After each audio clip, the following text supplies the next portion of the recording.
Welcome back. I'm here today with Megan Lathrop. Megan is a financier. Megan, what is a financier? Yeah, great question. Well, obviously, it's a play on words from an actual financier, but I spell it SEER, which means I help people see and illuminate their unconscious beliefs around money that are giving them roadblocks to living to their full potential.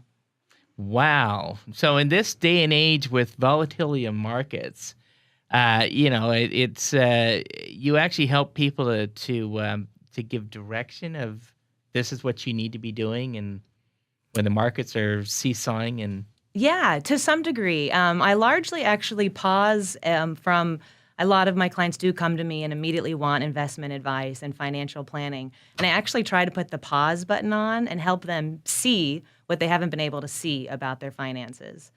So I try to train them to actually be their own financier and really kind of look around their financial situation and see things in a new way than they previously were able to. so what should I be doing in today's market? As far as investing or just around your Came to you and financial say, life? Megan, give me some advice. How Sure. would you approach Sure. my situation there? Yeah, well, I like to be somewhat provocative with my financial advice. So I'd actually look for an area in your life where you're living by the money excuse. Okay. So it's profiling how I spend and my habits and lifestyle. To some degree, I'd actually want to talk to you about where are you not living the life you want to live? Where are you playing safe or playing small because of some belief you have around your finances? Oh, fun. So now if I compare a financier to a money coach, what's the difference? Sure. Well, I'm actually both. I'm self-proclaimed the first financier, and I do money coaching. But what's different with being a financier is it's really three things that I do. I help people uncover their unconscious beliefs around money. I talk to them about what are their money excuses, like I just mentioned. And then lastly, I bring in a pretty well-known term around here in Silicon Valley, which is called design thinking. And I bring that into my financial planning approach, which helps people see some things they haven't seen before, such as other currencies that they have access to besides just financial currency.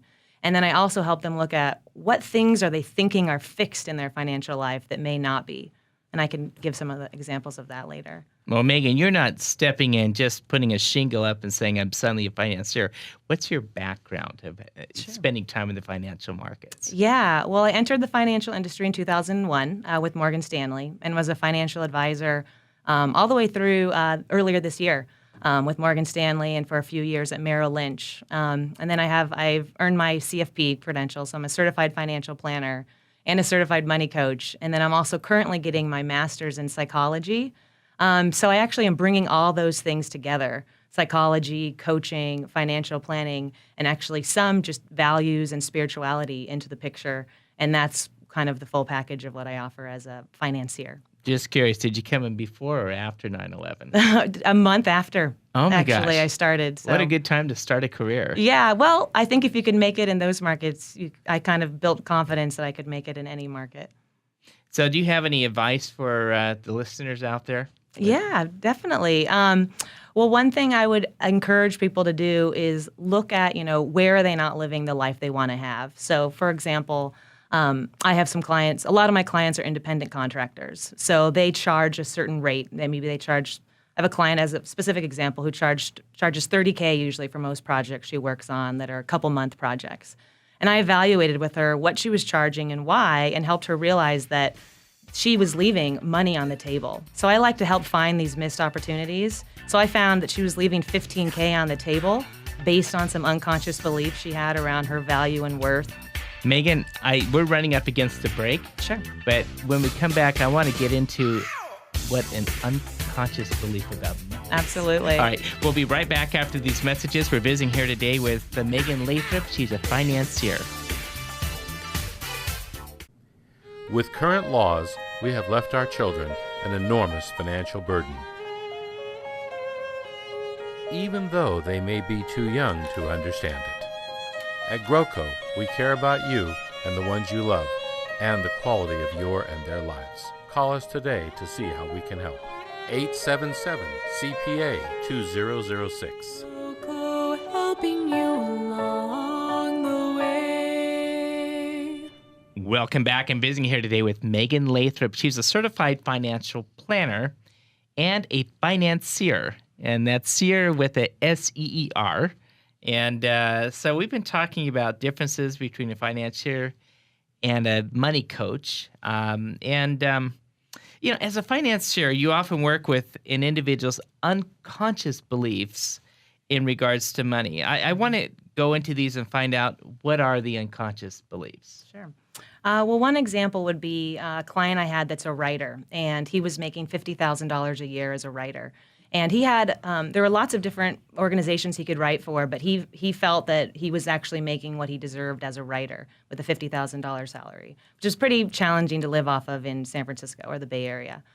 So I challenged him to evaluate some of his beliefs, and it really traced back to what his father earned for income for a creative type of work. So he had a belief that as a creative person, it was not okay to charge more than that for your services, that he should be almost gifting his work to the public.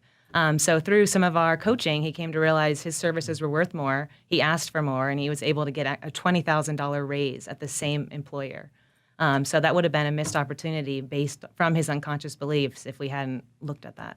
Yeah, what a great, there's few people out there that are on the sidelines really telling a person, let me help you to build some confidence. Let me tell you what you need to do in order to get to the next level in your life. Yeah, a lot of it is encouraging and motivating and helping people move out of a place of fear and into a place of more confidence. So what is the money excuse? Yeah, so I believe a lot of us live in a place of safety, and we don't take risks and live the life we could fully live. And it's easy to blame it on a money reason, such as I don't have enough resources, or I have a mortgage so I can't go, or I need to keep saving for my child's education so I'm unable to travel. So I help people identify what's really under that, and is it true? And what are some other ways we could accomplish your dream that maybe money's not really what's holding you back? So I have a lot of success stories on that I'm happy to share.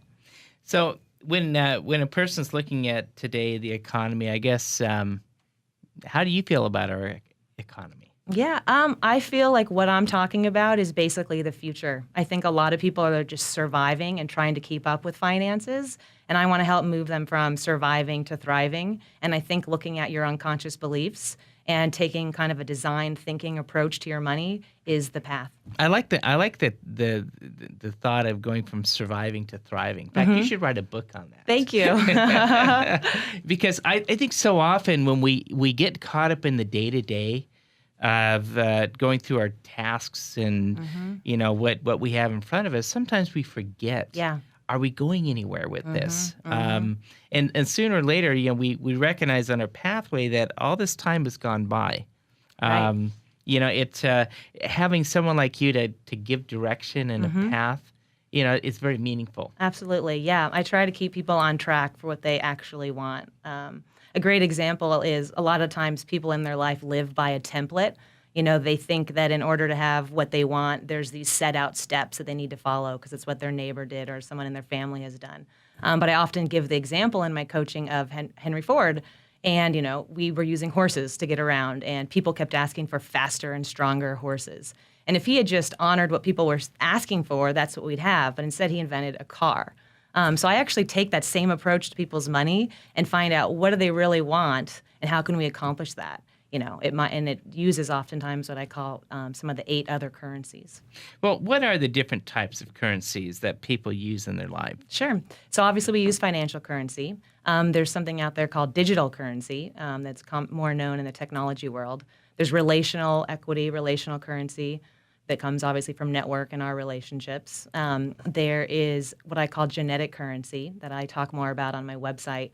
So that's several of them. There's also bartering and a few others. But oftentimes people think they need $1 million to do what they want to do. I have a client that wants to sail around the world with his wife as their lifestyle, and they believed that they needed to save $2 million in the account to do that. So they have a plan to work for 20 more years, just slaving away to do that dream.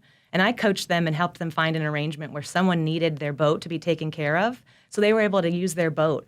And they were set up to have mobile global offices. So they're working some of the days while they're currently traveling around the world.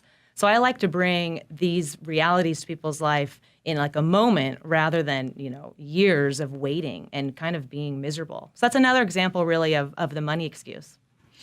So when a person meets with you, are they meeting? Are they emailing? How do you typically interact with your clients? Yeah, I do 3 different ways. I do laser coaching sessions.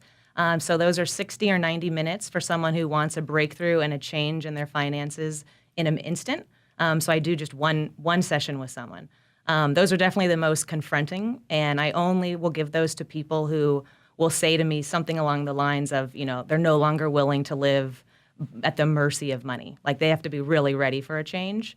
Or I offer packages of 8 or 12 individual coaching sessions that can be done over the phone or in person, and I'm based out of San Francisco. And then lastly, I do a lot of couples coaching where a couple or a partnership comes in and we do coaching that way. And I bring in a lot of therapy and psychology with that approach. And then the last example I do offer is for groups of 4 or more. I call them my Financier money circles, and that's for groups of people that want a lower cost option and be in part of a group process of uncovering beliefs. And that's a way to change your relationship with money in 30 days. Now, what is design thinking, and how does it relate to an individual's spending habit? Yeah. So, for example, design thinking is an approach that someone that was designing a product would use with the kind of user's end goal in mind. And so often we don't do that as people. Like I mentioned earlier, we follow templates, we follow shoulds, we do what someone's told us to do. So bringing design thinking in is really just opening up all the options of how something could be accomplished. So, for example, I had a client who moved out of she had $1 million office on the Embarcadero, which she loved. And it was costing her $6,500 a month as a mortgage payment. And she realized that was causing her to work so many hours, manage so many people, and that wasn't the lifestyle she wanted in this season. So she sold her office, has moved home and works out of a home office, which we call a mobile global office, and she uses that money to travel every month. Megan, we're running up against the break here. If a person wants to contact you, how do they reach you? My website is Financier, SEER.com, and I'm also on Facebook at facebook.com/Financier. Megan, thank you for joining today's show. Megan Lathrop, Financier, certified financial planner, and give her a call. We'll be right back after these messages.